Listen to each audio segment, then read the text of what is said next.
irmãos, a graça e a paz do Senhor Jesus. Amém? Vamos orar para nós começarmos a palavra. Feche seus olhos. Espírito Santo de Deus, somente o Senhor pode nos revelar as profundezas da sua palavra. Somente pela sua graça também eu posso ministrar na unção do seu Espírito. Por isso eu oro, Deus, nesse momento, te invocando, Espírito Santo, para que o Senhor possa falar através de mim e que o Senhor possa ungir os ouvidos, os olhos espirituais, o coração dos meus irmãos, para que eles possam compreender não a letra, mas o Espírito que os vivifica, que os sara, que o cura, que os transforma. Em nome do Senhor Jesus, amém. Amém? Na palavra do Senhor, em 2 Coríntios, no capítulo 4, versículo 7, a Bíblia fala assim: temos, porém, este tesouro em vasos de barro, para que a excelência do poder de Deus seja de Deus e não de nós. Em tudo somos atribulados, porém não angustiados, perplexos, porém não desanimados, perseguidos, porém não desamparados, abatidos, porém não destruídos, levando sempre no corpo o morrer de Jesus, para que também a sua vida se manifeste em nosso corpo. Porque nós que vivemos somos sempre entregues à morte por causa de Jesus, para que também a vida de Jesus se manifeste em nossa carne mortal. De modo que em nós opera a morte, mas em vós a vida. Amém? Sabe, nesses dias eu tenho falado com algumas pessoas que quando uma pessoa se desponta para algum chamado, o mais importante não é ter um seminário bíblico, né? É importante, tem a sua importância, né? O conhecimento da palavra. Mas o mais importante, queridos, é o vaso se quebrar para que o poder de Deus seja manifesto. Só o vaso se quebrando é que a unção do Senhor Jesus que habita em você pode ser o bom perfume de Cristo para outras pessoas. Só você, vivendo o morrer de Jesus, é que você pode ser vinho para matar a sede das pessoas e você pode ser pão para alimentar a fome das pessoas. De outro modo, você pode ter um chamado, você pode fazer 4, 5 anos de teologia, pode ser doutor em teologia, mas se o vaso não for quebrado, não existe frutos. E aqui ele fala de um determinado morrer nas nossas vidas. E hoje eu queria falar um pouco a respeito do que deve morrer nas nossas vidas, porque às vezes nós confundimos esse morrer. E eu queria que você abrisse a sua Bíblia lá no Salmo 45, 10. Ouve, filha, vê, dá atenção, esquece o teu povo e a casa de teu pai. Então o rei cobiçará a tua formosura, pois ele é o teu Senhor, inclina-te perante ele. Nessa noite eu quero compartilhar um pouco com vocês a respeito do que não deve morrer. E aí, nos finalmente, eu vou falar o que deve morrer. Amém? Bem, você tem um eu, né? Um eu. Desde que você nasceu, você já nasceu e Deus já tinha projetado um eu para você. O que é esse eu? É a sua forma singular que Deus criou você. Tem algumas crianças, por exemplo, né, que conversam mais, outras conversam menos. Umas são mais introvertidas, outras são mais extrovertidas. Uma a gente tem que puxar mais, a outra você tem que incentivar mais. É o eu da criança. E esse eu, ele precisa ser desenvolvido. Porque Deus tem um propósito com a personalidade da criança. E esse eu, ele só é desenvolvido na sua plenitude se as necessidades básicas da criança, elas forem supridas, né? A gente sempre fala aqui para vocês devem estar assim, cansados de ouvir, né? Que a criança precisa de ser suprida na necessidade de afeição, de ter um olhar especial para ela. A criança necessita de admiração, de você ser apaixonado, né? Deus é apaixonado por nós, pela obra dele. Deus olha em nós e ele se delicia em nós, ele se compraz em nós. Deus, ele moveu os céus e terra, querido, só para ter um momento de oração com vocês. Já pensou nisso? Só para poder ouvir você, ouvir o clamor do seu coração, ouvir o seu coração, para tirar o seu fardo, né? Deus moveu através do sangue de Jesus, porque ele queria ter um momento com você. Ele queria não só ter um momento, mas ele queria passar o dia inteiro com você. Mas é porque às vezes nós reservamos um momento em particular com Deus para podermos, né, ser mais livres, né, para com Ele. Então, quando Deus nos olha, Ele nos olha com paixão, né? E às vezes nós nos cobramos tanto, né? A gente fica sempre atento naquilo que a gente está falhando. E Deus sempre atento naquilo que você está acertando, naquilo que a graça dele transformou a sua vida, naquilo que você está mais parecido com Ele. Deus está muito mais atento em você, naquilo que Ele fez na sua vida, daquilo que ainda está faltando por fazer. Mas os religiosos não, né? Às vezes muitos líderes não, às vezes os nossos próximos não, né? Quando a gente falha e erra, fala assim, mas você não é crente? Né? Mas você não ora? Está precisando orar mais, né? Está precisando ler mais a Bíblia, né? Assim que a gente costuma fazer. E até com a gente mesmo nós somos muito severos, né? Nós nos policiamos muito. Mas Deus, Ele não é assim. Não que a graça dele seja transformada de ocasião à carne, mas Deus, Ele é feliz conosco. Só quem tem filhos para saber o tanto que filho gera felicidade, né? Eu tenho prazer nos meus filhos. Eu tenho prazer de olhar o Felipe e ver o quanto ele está grande. Eu me orgulho das qualidades dele. Ele aprendeu a andar de patins tão rápido. Esse menino é uma gracinha. Tudo que ele faz, ele é bem sucedido, né? Eu tenho prazer na Gabriela, no jeito delicado dela ser. Eu sou apaixonada pelos meus filhos. Aí eu fico pensando assim, que Deus, Ele é apaixonado pela gente também. Amém? Só que quando muitas crianças têm só um olhar severo dos pais, né? Muitas crianças somente experimentam um olhar de reprovação dos pais. Tudo está errado, tudo está ruim, não é aprovado, não tem esse orgulho, né? Não tem esse tempo individual de cada um para ter um apoio, para gerar uma segurança. Não tem palavras de amor, só palavras de crítica, só correção. E às vezes a gente também se pega nisso, né? Muitas vezes a gente está tão desorientado assim com a vida que a gente começa a perceber o quanto a gente está cobrando somente dos nossos filhos, mas não estamos elogiando, não estamos curtindo os nossos filhos, não estamos desfrutando dos nossos filhos. Então as crianças, elas precisam disso, de saber que elas são aprazíveis, de saber que elas são amadas, saber que elas são aprovadas, saber que elas são aceitas, saber que há uma fé, há uma proteção, há uma segurança para elas. Quando isso não acontece, né, ao contrário disso, a criança começa a perceber que o jeito dela não é aceito, ela começa a perceber que ela não é aprovada, que ninguém tem um olhar especial para com ela, né, mas somente um olhar de severidade, um olhar de crítica, de correção. A criança, ela passa a desenvolver um outro eu, que na psicologia chama-se de super-eu. Esse outro eu que a criança passa a desenvolver é um eu ilusório, fictício. É um eu que ela cria de uma forma inconsciente para que ela possa ser aceita pelos pais. Mas, ao contrário do que se pensa, esses pais, né, que não sabem ser pais, porque também não tiveram pais, né, de acordo com a vontade de Deus, eles não sabem o que querem. Na verdade, eles são perfeccionistas também. Nunca nada está bom para eles, nunca nada satisfaz eles.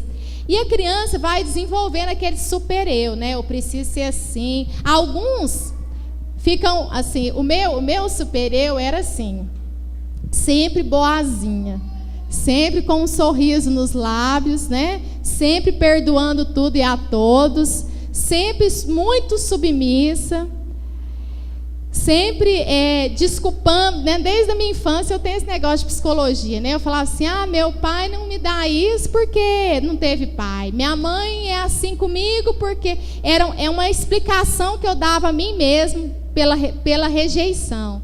E sempre me comportava da melhor forma possível para ter migalhinhas de aceitação, né? Mas eu fui me afastando do meu verdadeiro eu, dos meus desejos. Toda vez que às vezes eu ia expressar alguma frustração, eu sempre voltava com uma culpa. Eu lembro uma vez que meu pai não convivia muito com a gente, né? E eu já estava na adolescência, eu era a única que estudava pela manhã. E aí meu quarto ficava assim bem perto da cozinha, e eles acendiam a luz, assoviava lá, como se não tivesse ninguém dormindo, né? Aí eu peguei um dia, tranquei a porta da cozinha e carreguei a chave comigo para ninguém entrar na cozinha. E meu pai estava passando uns dias lá em casa. E ele ficou tão bravo comigo, ele falou, sua moleca, né? Você dessa idade, acha que pode mandar na casa, né? Mas era um direito, eu queria dormir, o povo entrava na cozinha, ficava assoviando, eu tinha que acordar no outro dia cedo, cantava, tinha nem então, lá vai eu, né? Não podia expressar minhas frustrações. Uma outra vez também, eu me lembro que ele ficou muito bravo comigo, porque ele queria voltar com a minha mãe, e eu não queria que ele voltasse com a minha mãe, e eu falei para ele, eu prefiro outro do que você. Aí, quando eu ia expressar minhas frustrações, eles brigavam muito comigo, né? E, novamente, ele ficou muito bravo comigo, né? Me chamou de sua moleca de novo. Ficou sem conversar comigo muito tempo. Então, eu comecei a perceber que o meu verdadeiro eu não podia se expressar, nem as frustrações, nem os desejos, né? Nem as vontades, nem a forma de ser. Aí eu desenvolvi um outro eu fictício, a boazinha, submissa, que compreendia e perdoava a todos. E isso, agora outras pessoas partem para um outro tipo de super-eu. Tem pessoas que se tornam indiferentes, sabe aquelas pessoas que invulneráveis, sabe aquelas pessoas que intocáveis, né? Que quando ela está no meio das pessoas, assim, ela até parece que tem uma atitude orgulhosa, mas não, é uma forma de proteger mesmo, né? Elas não conversam, não criam relacionamentos com ninguém, né? Se quiser conversar com ela, conversa. Se não quiser conversar com ela, não conversa, né? Elas se tornam pessoas autossuficientes, né? Independentes, para não precisar de ninguém. É a forma que ela desenvolveu o superego. Já outras pessoas desenvolvem um superego controlador. Sabe aquela pessoa que sempre tem que estar no controle, que se ela não estiver no controle, parece que ela não é ela, só ela que fala, só ela que manda, tudo tem que ser do jeito dela, aquele controle excessivo. Só que todas essas três formas são formas ruins, porque na distância entre o superego e o verdadeiro eu, criou-se um abismo. E quanto mais jovem a criança percebe que ela não é aceita, mais distante ela vai ficando do verdadeiro eu dela. E isso, querido, sabe por quê? Que muitas pessoas sentem uma ansiedade crônica, sentem assim um sentimento de insegurança, um sentimento de mágoa, de dor, de solidão. É esse abismo que se criou entre o super-eu e o verdadeiro eu, né? Ela não sabe quem mais ela é. Então gera aquela ansiedade assim entre o ser, o que eu devo ser e o que verdadeiramente eu sou. Mas o que verdadeiramente eu sou já se perdeu há muito tempo, já se distanciou há muito tempo. E o ruim do superego é porque ele sempre precisa ser alimentado. Por exemplo, a pessoa perfeccionista é uma pessoa que tem um superego fictício. A pessoa perfeccionista, ela não gosta de ser chamada atenção. Por quê? Porque o superego dela tem que ser alimentado com glória. Então ela já faz tudo muito direitinho para ninguém chamar a atenção dela. Porque, na verdade, o ser dela está ligado com o fazer dela. Vocês estão me entendendo? Então, a pessoa, às vezes parece que ela até está servindo a Deus, ela está assim, fazendo as coisas, né, por causa do Senhor, e é também, né, um pouco no espírito. É igual a minha submissão, eu até confessei para as irmãs, parecia até que era algo de Deus, né? Nossa, todo mundo sempre chega em mim e fala assim, nossa, eu te admiro por causa da sua submissão, mas não era uma submissão verdadeira, não, era o superego, né? Não era aquela formada por Deus, gerada por Deus, era uma pseudo-submissão, era uma submissão falsa, né? Que teve que ser quebrada e formada da forma de Deus. Então, o superego, ele precisa de glória, ele nunca aceita que ele está errado. Aí ele sempre precisa de um bode expiatório, porque se eu nunca erro, então o erro é da outra pessoa, o erro é da circunstância, o erro é de Deus, né? Ela não aceita o tratamento, muito difícil essas pessoas serem transformadas, né? Porque elas têm que ser perfeitas, se elas não forem perfeitas, tudo se desmorona, tudo que ela criou se desmorona, amém? E aí, depois eu quero trazer até um estudo sobre o perfeccionismo mais aprofundado. Mas é porque a gente percebe, né, muitas vezes, na igreja, os perfeccionistas, né, eles são bons, eles têm a aparência de fazer tudo de bom, mas a hora que você chama a atenção dele, ele já se protege, né, por causa do superego, que precisa ser alimentado com glória. Como que um superego meu, por exemplo, precisava ser alimentado com glória? Bem, se eu for submissa, se eu perdoar tudo, se eu for boazinha e sempre tiver um sorriso nos lábios, eu vou ser alimentada com o quê? Com aprovação. As pessoas sempre vão me aprovar, ninguém vai ver nada em mim, né? E a pessoa que está no controle, como que o superego dela é alimentado? Se eu estiver no controle, eu comando todo mundo. Então, fulano, você age assim porque assim é bom para mim, tá? Você age dessa forma porque dessa forma é bom para mim. Então, quer dizer que eu não preciso ser tratada. É só você que tem que ser mudado. Você já viu pessoas assim? Se relacionar com pessoas assim? Que só você que precisa de mudança? Ela só vê os erros em você. Mas por quê? Porque é muito mais fácil você mudar alguém, para esse alguém poder te alimentar, te dar glória, né, para o seu superego, do que você deixar ser transformado por Deus. Agora, a pessoa que está naquela posição de que o superego dela precisa ser alimentada, aquela que é indiferente, né? Aquela que parece que é invulnerável, aquela que fica só lá no canto dela, né? Que se você quiser aproxima, se você não quiser também não precisa aproximar, não precisa de ninguém, tipo assim, né? Ela é alimentada também através dessa atitude dela de orgulho, né? E como que você alimenta? Não chegando perto dela. Né? Eu não preciso de você. Se eu não criar laço com ninguém, ninguém vai me fazer sofrer, ninguém vai me rejeitar, ninguém vai ver quem eu sou, e eu continuo aqui na minha. Só que esses 3 superegos é que precisam morrer. Por isso que a Bíblia fala assim, que quem quiser perder a sua vida, ganhá-la-á. Agora, quem quiser ganhar a sua vida, perdê-la-á. Se você quiser glória para o seu superego, né, você vai acabar perdendo sua vida. Porque até para você ser um líder, o ministério pode estar alimentando seu superego, sabia disso? Né? A sua posição pode estar alimentando seu superego. Seu superego pode girar em torno de um dom que você tem. Pode girar em torno de uma intelectualidade mais avantajada que você tem. Pode girar em torno de uma beleza física que você tem. Pode girar em torno do seu dinheiro. O superego, ele sempre encontra um apoio muito forte para ele poder se fundamentar, né? Falar, não, eu sou bom mesmo. E o superego, o ruim dele, é porque ele sempre se considera que ele é especial. Então, eu sou especial, eu tenho esse dom, ou eu tenho mais dinheiro do que os outros, ou eu tenho mais unção do que os outros, eu tenho mais controle, né, sobre os outros do que outras pessoas. Isso é um perigo, né? E nós acabamos perdendo. Agora, que vida é essa? Vida nós precisamos perder para ganhar qual vida? A do nosso verdadeiro eu. O eu que Deus criou para você ser. Amém?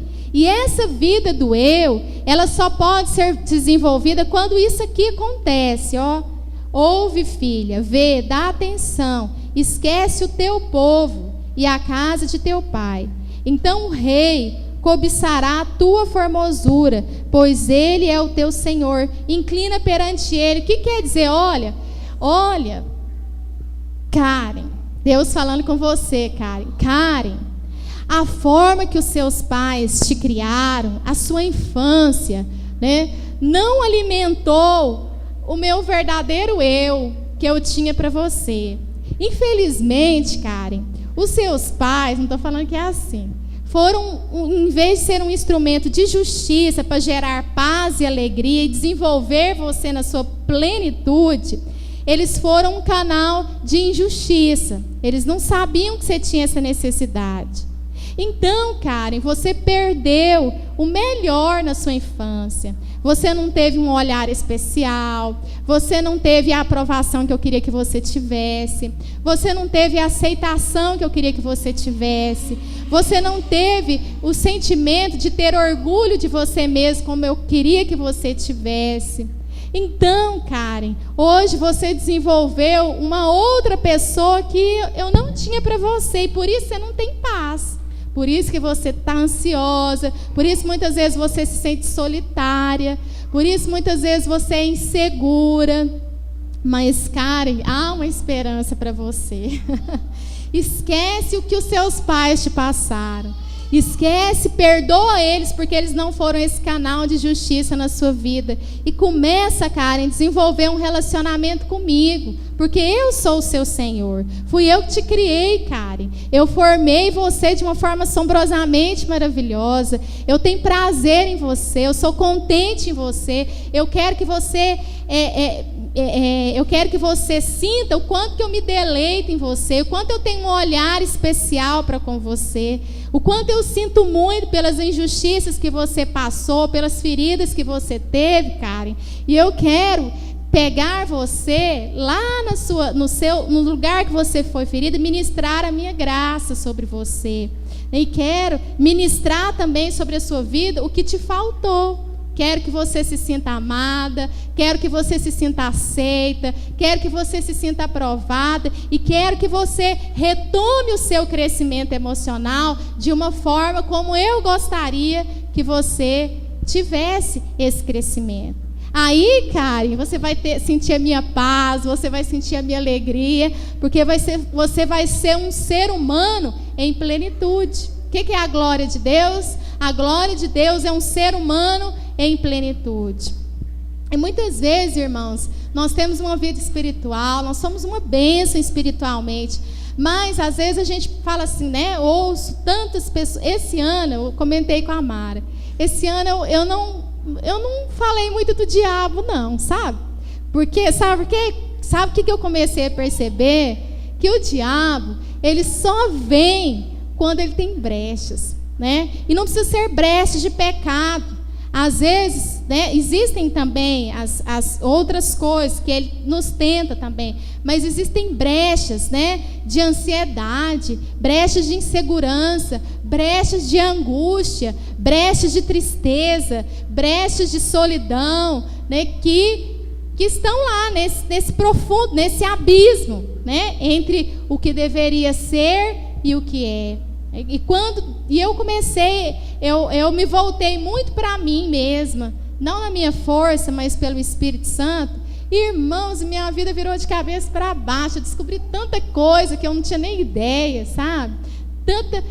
Tão maravilhosa a graça de Deus, o amor que Deus tem por nós, o desejo. Às vezes a gente pensa assim, nossa, eu vou para o culto porque eu tenho que adorar a Deus, eu vou me deleitar, Deus é santo. É também, mas sabia que assim como um pai chega em casa e quer se deleitar com a criança, né? Ele é bem maior que a criança. O João, né, faz essas brincadeiras com a Gabriela, finge que é o neném dela e ela cuida dele, né? E ele tem prazer nesse. Deus também quer se deleitar conosco, amém? Eu tenho sentido isso muito da parte de Deus. Deus, ele quer expressar o olhar especial que ele tem para você, amém? Deus, ele quer mostrar para você o tanto que ele está contente com você, Vanessa, o quanto ele é feliz com você.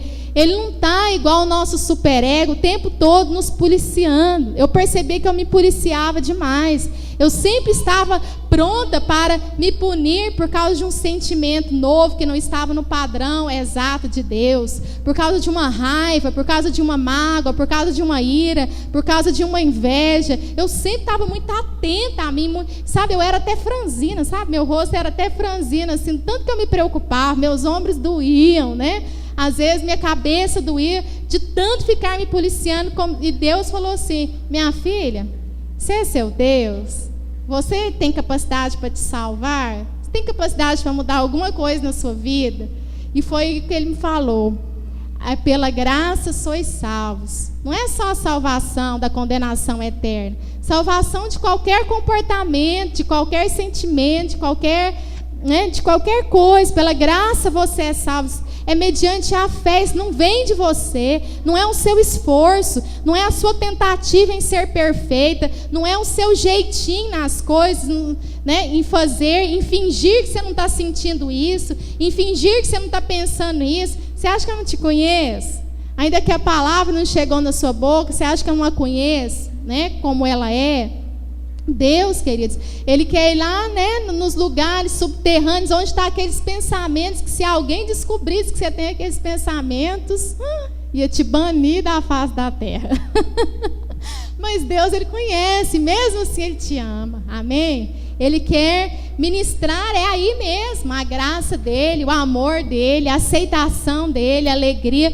Não, porque Ele sabe que isso foi produzido em algum lugar, né, mais embaixo, que está produzindo alguns frutos ruins na sua vida, amém?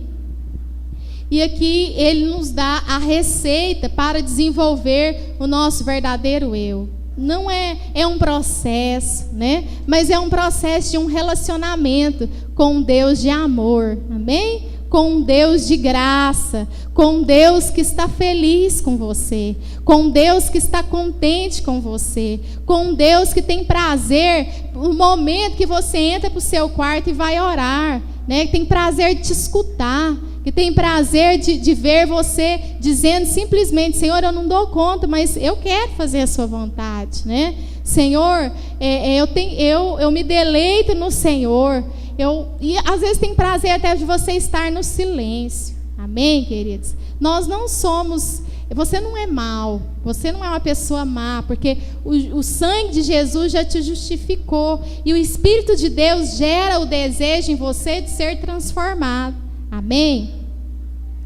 E Deus, Ele sabe que, Ele bem conhece a natureza humana. A Bíblia fala que Jesus, Ele não se enganava com o homem. Ele não falava assim: porque você é bonzinho, eu vou te salvar. Porque você tem bons pensamentos, então eu vou fazer isso na sua vida. Não, Jesus não foi assim.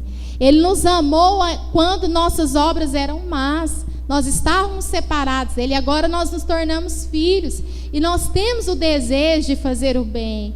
Mas muitas vezes nós não conseguimos, porque não é na nossa força, é na graça dEle, amém? É na luz dEle, é no amor dEle, é na ministração dEle sobre as nossas vidas.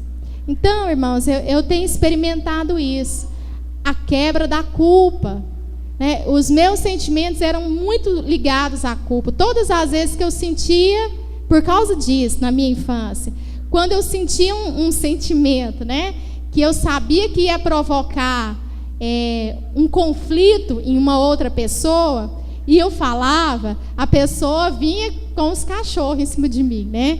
Então eu liguei os meus sentimentos de frustração, de ira, né, às vezes de mágoa com alguém, eu liguei à culpa. Então todas as vezes que eu tinha um sentimento que eu sabia que eu precisava resolver aquilo, o medo vinha, né? O medo, a culpa, gerando aquele tormento dentro de mim. Hoje não, Deus me libertou dessa culpa. Eu confesso para Deus, falo: Deus, eu estou sentindo isso, Senhor, me perdoa, me purifica de todo pecado. Se eu precisar ter com alguém, eu vou ter com alguém. Falo: olha, você fez isso e isso, eu não gostei, né? de boa, né? O Rodrigo tem muita essa facilidade, né? Hoje a gente estava conversando com a Rafaela, a gente estava comentando isso. A facilidade, né? Que algumas pessoas têm de elaborar as coisas de uma forma mais rápida, mas outras pessoas já não têm essa facilidade, né? E nós precisamos ajudar as pessoas a ter essa facilidade, a dizer para elas que não tem culpa nenhuma no que elas estão sentindo, né? O ruim é o que você faz com o seu sentimento, mas sentir e expressar e querer resolver é algo que Deus nos deu, uma capacidade que Deus nos deu, é uma arma que Deus nos deu de cura. Por isso que a Bíblia fala: confessai vossos pecados a Deus, confessai seus pecados uns aos outros e orai uns pelos outros para que sejam curados. Mas você já percebeu o quanto a gente segura sentimentos negativos? Por quê? Por causa da culpa, o medo de ser rejeitado. Você passa meses, às vezes eu nem tento, sabe? Às vezes eu vou conversar com algumas pessoas, né? Aí eu falo assim: aí, tá tudo bem? Tá, tudo bem. Aí você vai aprofundar mais um pouquinho, aí a pessoa começa a contar. Eu fico pensando: será por que essa pessoa não chegou em mim e contou, né? Isso, porque eu dou tanta liberdade, né? Mas as pessoas seguram, elas acham que os seus sentimentos serão um peso para a outra, né? Que vai me atrapalhar, né, Mara? Que vai me sobrecarregar. E eu falo: gente, pelo amor de Deus, eu tô pedindo para mim ser um canal de Deus, você está atrapalhando meu chamado. Amém, irmãos? Então, eu queria deixar essa palavra com você, né? Para que você hoje possa dizer assim: Senhor, né, eu quero abandonar meu super-eu. É muito difícil manter meu super-eu, né? Ter que ficar, né, ter que alimentar o super-eu. O super-eu é uma pessoa muito enérgica, muito cruel, sabe? Por isso que as pessoas perfeccionistas, ou essas pessoas que desenvolveram super-eu, elas são pessoas intolerantes. Elas não suportam o erro de outras pessoas. Elas vivem mais nervosas do que alegres, mais, né, tormentadas do que com paz. Porque o super-eu, irmãos, é um eu tirano, sabe? Exigente, né? Intolerante, que não se suporta, e aí não aguenta mais não se suportar e começa a projetar o insuportável para outras pessoas. E Deus hoje, né, Ele nos dá essa oportunidade de você falar: Senhor, eu não quero mais esse super-eu. Eu não quero mais ser alimentada. E o testemunho que eu quero dar para vocês também é que eu percebi que eu tinha muita dificuldade com um determinado tipo de pessoa. E aí eu fui, sabe, o Espírito Santo foi falando comigo e eu percebi que essas pessoas, elas não alimentavam o meu super-eu, elas não davam glória por meu super-eu. E aí eu falei: Deus, eu estava com problemas de relacionamentos interpessoais, porque eu queria que as pessoas estivessem alimentando meu super-eu, e isso não estava acontecendo. E eu comecei a perceber que eu estava me separando muito das pessoas, né? E aí eu falei: Deus, eu abro mão da glória. Ninguém precisa alimentar meu super-eu. Ninguém precisa. É o Senhor que vai desenvolver o meu verdadeiro eu, né? O meu senso de dignidade vem de Deus. A minha aprovação vem de Deus. Esse olhar especial eu quero de Deus, né? Esse contentamento comigo mesmo eu quero de Deus. Porque se não for de Deus, eu vou querer viver controlando as pessoas. E se elas não me derem o que eu preciso, eu vou rejeitá-las, eu vou ficar com raiva delas, eu vou ficar magoada com elas. Não é verdade? Né? A gente até comentou na reunião de casais que a gente fez separado, quando a gente se casa, né? E não temos essa disposição no nosso coração de ter o Senhor como fonte. A gente quer ficar o tempo todo controlando o outro. Minha fonte está tão caladinha, não vai me dar alegria hoje, né? Nossa, minha fonte, olha lá, minha fonte hoje está na TPM, não vai me dar o que eu quero hoje, né? Ou minha fonte, né? A gente fica querendo controlar porque pegou o outro de fonte, né?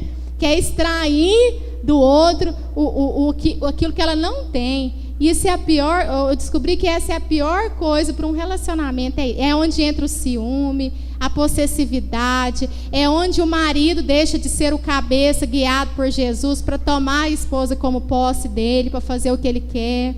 É onde a esposa deixa de ser aquela esposa doce, amável, para ser aquela esposa rixosa, que fica igual uma goteira, né? Igual o estranho aí, que está pingando o tempo todo, que fica o tempo todo, né? Querendo cobrar do marido, né? Exigir do marido, aí perdeu aquela coisa gostosa do relacionamento, né? Por causa disso. Então vamos nós, né? Desfrutar desse relacionamento com o nosso Deus, com o nosso Pai, com o nosso amado, com aquilo que te faltou, né? Seu irmão. A Bíblia fala que se seu pai e sua mãe te abandonarem, o Senhor contudo não te abandona.